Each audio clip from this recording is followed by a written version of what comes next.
Bueno, queridas hermanas del Enlace Continental de Mujeres Indígenas, estamos aquí cumpliendo nuestros 20 años y como tal, por supuesto, nos merecemos algunas intervenciones y visitas de personalidades que nos traen información y sobre todo luz para seguir caminando al éxito. Estamos con la doctora Gladys Acosta Vargas. Ella es miembro del comité de la CEDAW, que después nos va a explicar qué es el comité, que en realidad, mi querida doctora Gladys, ella es peruana y por eso tenemos mucho acercamiento, nos hemos descubierto como hermanas, felizmente, antes de irnos al otro lado, y entonces hay mucha esperanza para el futuro. Quisiera preguntar primero, ¿qué significa para usted como experta internacional, que tantos años ha trabajado en el plano nacional e internacional, ser miembro del comité CEDAW? Bueno, en primer lugar, Tarsila, muchísimas gracias por esta invitación. Quiero presentarle un saludo a todas ustedes. Lamento muchísimo no poder acompañarlas justamente porque me estoy yendo a una sesión del comité, pero esto no impide que tengamos este diálogo en las oficinas de Tarsila, a quien agradezco mucho nos brinde este espacio. Y el comité en verdad es un lugar muy internacional porque hay 23 mujeres de distintos países. Esta convención está ratificada por 189 países.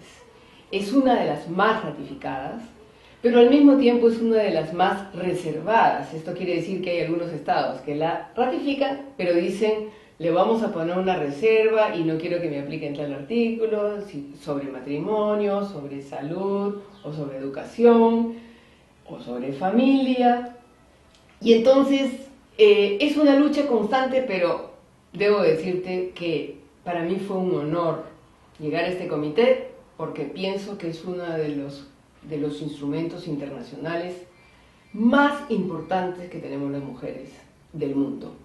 Y por esa razón creo que en esta reunión sería muy conveniente que discutan por qué cada una de las dirigentes indígenas que está aquí presentes debe conocer lo que es esta convención de 1979, Convención sobre la eliminación de todas las formas de discriminación contra la mujer. Y este comité se encarga de verificar que los estados, que son los responsables del cumplimiento de la convención, hagan lo que se tiene que hacer para que se respeten los derechos de las mujeres. Bueno, mi querida doctora, sabemos que el comité produce recomendaciones generales. Hasta ahora las indígenas estamos tratando de entender qué significa. ¿Nos puedes explicar? Claro que sí. Este comité, para que los estados interpreten adecuadamente todos estos artículos que, como ustedes saben, tienen que ver con el fenómeno de la discriminación, pero va en todos los campos, es la discriminación en la familia, en el trabajo, en el espacio rural, porque hay un artículo sobre mujeres rurales, en toda la política, es decir, prácticamente todas las esferas de la vida social. Entonces, la convención se aplica, pero necesita ser bien comprendida, y para eso se han desarrollado 33 recomendaciones generales sobre distintos temas. Por decir, una de las más famosas es la de la violencia contra la mujer, que fue hecha en el año 92, es la recomendación general número 19, porque esta convención no tenía ningún artículo sobre la violencia. Obviamente no tenía un artículo sobre la violencia porque los estados no se hubieran puesto de acuerdo sobre un artículo sobre la violencia. Y en ese momento, para que se aprobara, no se puso este artículo, pero luego se hizo esta recomendación general, de tal manera que ahora los estados informan en base a esta recomendación general los temas de violencia. Entonces, es una manera de educar a los estados a comprender este fenómeno de la discriminación.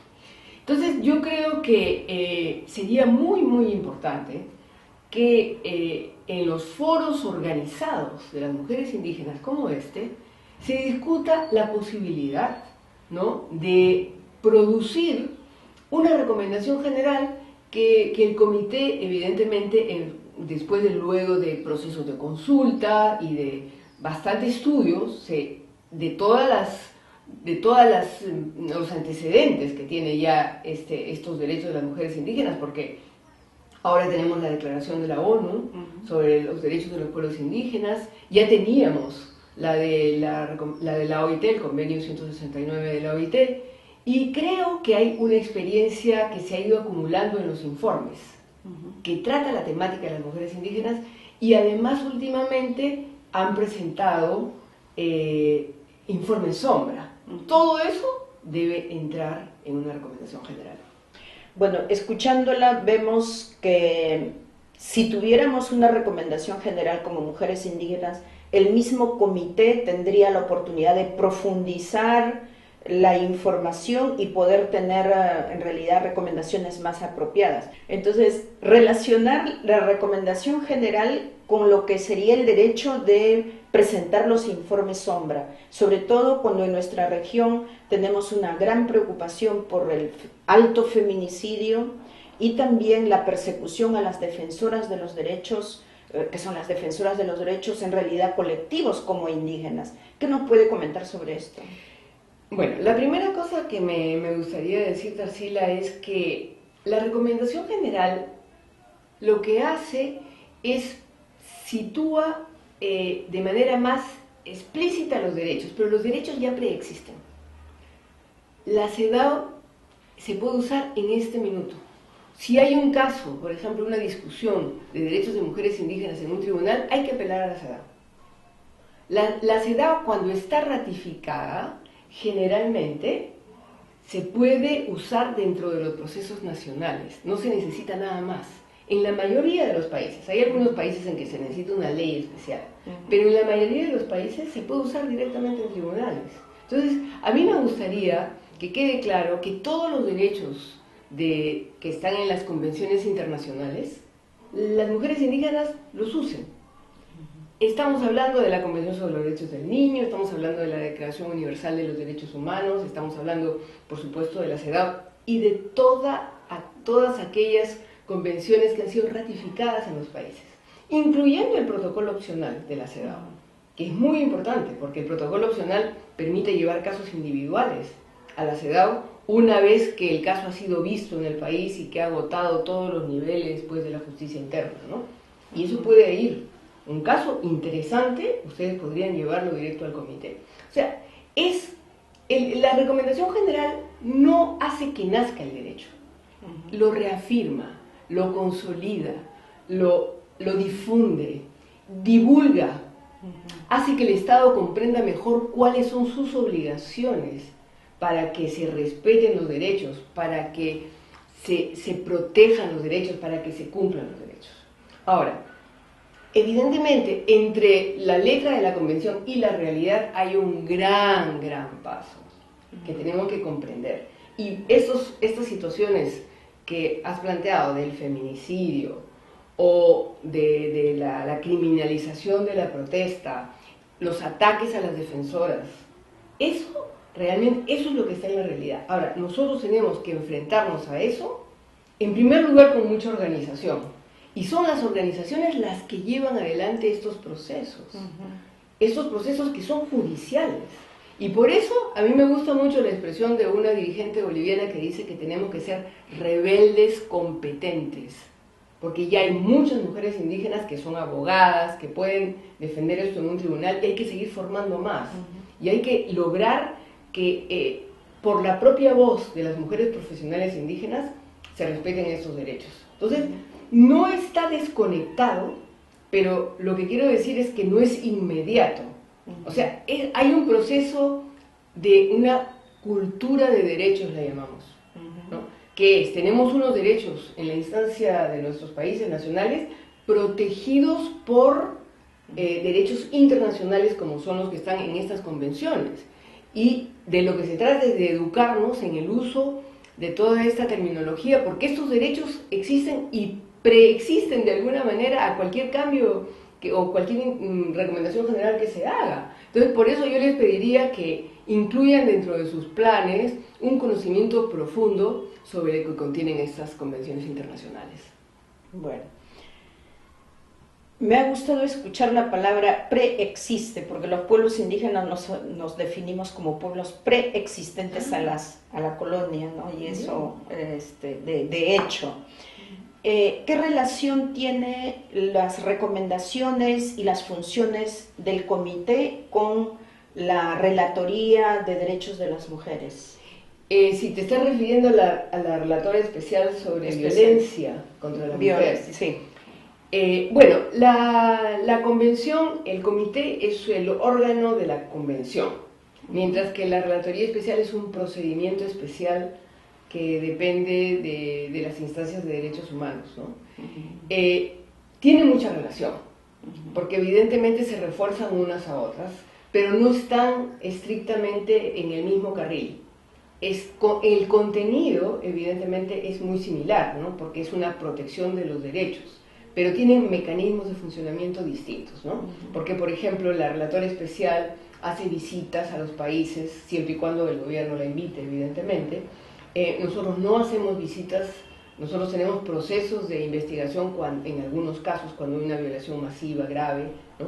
Pero nosotros tenemos el mecanismo principal, es el de los reportes, ¿no? Es decir, los informes que presentan los estados y el diálogo que se produce entre los estados y el comité, que da como resultado observaciones finales, que son las recomendaciones que el comité hace cuando un estado presenta su informe cada 4 años. Es una naturaleza diferente, pero ambos procedimientos, digamos, tanto el procedimiento especial como un órgano de la convención que es el comité, se refuerzan unos a otros. Nos gustaría que nos pudieras ampliar un poquito más acerca del rol de los estados principalmente. Bueno, todas las convenciones internacionales de derechos humanos tienen como referente principal, digamos, al Estado como responsable de su cumplimiento. Pero esta responsabilidad del Estado tiene por lo menos unas 3 expresiones muy claras. Por ejemplo, los derechos políticos fundamentalmente implican un respeto del Estado que implica no hacer. El Estado no violenta, el Estado no puede prohibir el uso de la palabra, no puede prohibir la expresión, no puede prohibir la protesta. Es una acción de no hacer. Cuando se trata de los derechos económicos, sociales y culturales, el Estado, al revés, tiene que ser proactivo. Tiene que invertir en la educación, tiene que invertir en la salud, tiene que garantizar que la salud llegue hasta el último confín del país, a todas las personas que son ciudadanos de ese país, hombres, mujeres, niños, adultos, viejitos, todo el mundo está incluido. Es decir, la justicia, tiene que invertir en la justicia para que la justicia sea impartida para todos, en todos sus idiomas. Esas son responsabilidades del Estado de hacer. El Estado tiene que ser proactivo. Pero además el Estado tiene la obligación de acelerar los procesos. Las mujeres estamos discriminadas hoy día, históricamente discriminadas. Pues señores, ahora ustedes tienen que acelerar este proceso. ¿Qué se necesita? Necesitamos acciones afirmativas, necesitamos que nos den a las mujeres los espacios que nos corresponden.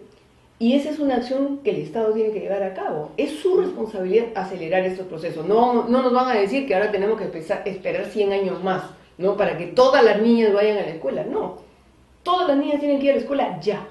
Entonces, ¿qué hay que hacer? Bueno, tiene que buscar los fondos especiales para eso. ¿Que se tiene que hacer un préstamo? Sí, pues que se haga el préstamo. Pero tiene que responder ya. Ahora, ¿qué es lo que está pasando en realidad? Está pasando que los estados están siendo medio debilitados porque están apareciendo unos sistemas internacionales por encima de los estados, que no son los positivos como es el de la ONU para proteger los derechos, sino todo lo contrario. ¿Qué está pasando con las empresas transnacionales? Se pasan por encima de los estados, ya los tribunales nacionales no pueden hacer nada, ya deciden que el arbitraje va a ser en un arbitraje en un tribunal privado allá en Nueva York, que ahí se van a poner de acuerdo si es que hay un desacuerdo. Entonces la justicia ya no puede hacer nada porque están acordando cosas que están fuera de la justicia nacional. ¿Qué está pasando con el crimen organizado transfronterizo? Se pasan de un estado, se pasan al otro y no los pueden agarrar. Bueno, nosotros tenemos que exigirle al Estado que haga mejor las cosas. Tendrán que ver cómo hacen políticas transnacionales, cómo hacen que en los tratados de libre comercio no pongan pues cosas tan negativas para la gente como lo que están haciendo ahora. Entonces hay un cierto debilitamiento, digamos, de los estados. Pero eso no quita que hay que luchar y seguir peleando. Los estados tienen que responder a su gente. Entonces, por ejemplo, ahí estarían incluidas las defensoras, por ejemplo, de los derechos al agua, a seguir teniendo espacio para dónde producir, dónde vivir. Pero por supuesto, o sea, realmente son derechos que están protegidos. Entonces yo creo que hay que pelear contra los agentes que están atentando contra estos derechos, ¿no? Hay que encontrar la manera. Por supuesto, la primera es la organización. O sea, solamente pueblos organizados pueden enfrentarse a eso. Pero hay que enfrentarse con todas las armas legales también, ¿no? O sea, hay que hacer juicios, hay que destapar, digamos, lo que son estos nuevos mecanismos de explotación de la naturaleza y de las personas, ¿no? O sea, en realidad todo está muy relacionado. Esta criminalidad organizada básicamente es criminalidad de la trata de personas, criminalidad de las armas y criminalidad fundamentalmente de la droga. Eso es lo que ahora nos está atenazando, ¿no? Bueno, eso tiene unos actores precisos y hay que pelear contra ellos con todo lo que tenemos al alcance, pero en primer lugar con nuestras organizaciones. ¿Qué nos dice en sus palabras finales, por ejemplo, para las jóvenes abogadas indígenas de diferentes pueblos que están aquí? Me parece que es muy importante que haya un conocimiento de cómo funciona el mecanismo. Los informes sombra, por ejemplo. Los informes sombra tienen que ser muy bien escritos, en forma directa, y de hecho ya he visto varios informes sombra elaborados por organizaciones de mujeres indígenas que me han parecido excelentes, ¿no? Lo he visto en el caso de Ecuador, lo he visto en el caso de Bolivia, y de cada país debería haber un informe sombra, sobre todo cuando no hay un diálogo fluido, digamos, con el informe tradicional que hacen las ONGs. Entonces yo creo que es muy importante que los grupos organizados de mujeres indígenas presenten informes sombra. Es muy importante también que se lleven casos. Las abogadas tienen que perderle el miedo a los tribunales. Hay que ir y presentar el caso y agotar el caso hasta donde llegue a la Corte Suprema. Y de ahí, si no se resuelve, hay que ir a nivel internacional. Y a nivel internacional están, los caminos es o el sistema interamericano o el sistema internacional. Y ahí hay que decidir. Eso es una decisión política muy importante, pero eso lo van mirando en el camino, ¿no? Y luego, creo que esta recomendación general debe ser un momento, digamos, de elaboración también para ustedes, ¿no? Porque eso se va a hacer. Lo que sí, como en todas las cosas en Naciones Unidas, toma tiempo. Tienen que saber que esto tiene un ciclo. Pero, como todo en la vida, ¿no? O sea, el agua pasa bajo el puente y se vuelve de riachuelo, se vuelve río fuerte hasta que llega al mar. Y yo creo que esa imagen es la imagen que yo tengo para dejarles a ustedes. Yo creo que la lucha por los derechos es una lucha constante. La lucha por los derechos es una confrontación con un sistema que no quiere cambiar, pero tiene que cambiar. Hemos avanzado, tenemos que seguir avanzando, y yo les digo, los derechos de las mujeres indígenas existen, están incluidos en la Declaración Universal de los Derechos Humanos, están incluidos en el texto de la Convención sobre la eliminación de todas las formas de discriminación contra la mujer, y recuerden, la recomendación general solamente los va a afianzar, pero por favor, los derechos los tienen ahora, sigan peleando por ellos. Muchas gracias.